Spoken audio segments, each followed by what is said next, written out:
Hey, how's it going? It's Sam Frost here, back with another quick digital marketing tip, and in today's video we're looking again at Google Ads, and we're looking at location targeting. Now this is something that sounds like it should be a lot easier than it actually is, but there's a couple of little fish hooks that catch a lot of people out when they are running Google Ads for themselves. So let's say you go and set up a new search campaign in Google Ads and you set your location. So I live in New Zealand, so I want to only advertise to people in New Zealand, for example.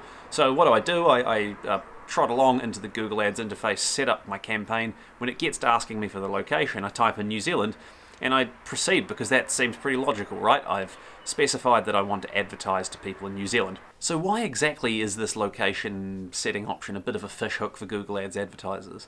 Well, the explanation is actually really simple.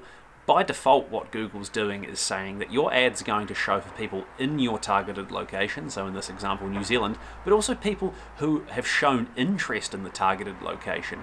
Now, hopefully you can follow where I'm going with this, because this is really wishy-washy. What exactly does it mean? It's very open to interpretation. Well, what it can often mean is that if you leave this default option checked and you run your Google Ads and then you come in and look at your geographic report, so actually where people who triggered or clicked your ads were based, you'll start finding some weird results. You know, I've seen people who thought they were advertising only in New Zealand having ads clicked from places in Africa and Asia and all over the show, simply because Google's thought that for some bizarre reason that they don't seem willing to elaborate on, that these people who saw the ads or who were shown the ads were interested in this product that was only for sale in New Zealand, or the service that was only for sale in New Zealand. So what you need to be really aware of is that default location option, because if you don't keep a close eye on it, it can really wind up costing you more money than you might think, and it can wind up negatively affecting the performance of your campaigns. So what you actually want to do is pick the middle option, which used to be simply showing your ads to people who are in your target location, but Google once again recently changed things, as they often do, and they've now expanded that to include people who often travel through your target location. So I guess depending on, you know, whether you're a glass half full or glass half empty person, that could be a good extra addition. Maybe you are happy to show your ads to people who, you know, maybe they come to New Zealand all the time for work, or they come to, you know, Christchurch or Auckland or Sydney or Melbourne or wherever you're based, depending on where you're advertising. I personally don't think it's particularly good. I think that should be added as another option on top, and they should, once again, or Google should allow you the option to simply only advertise to people in your target location.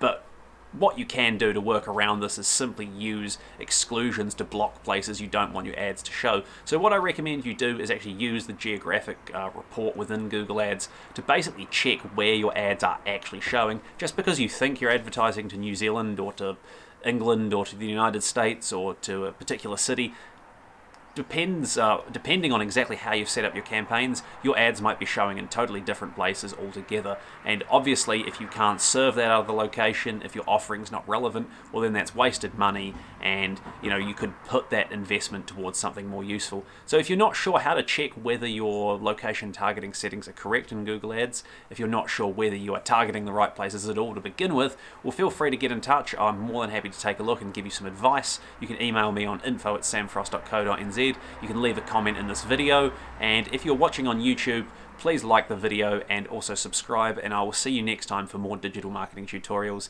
Thanks for watching. I really appreciate it.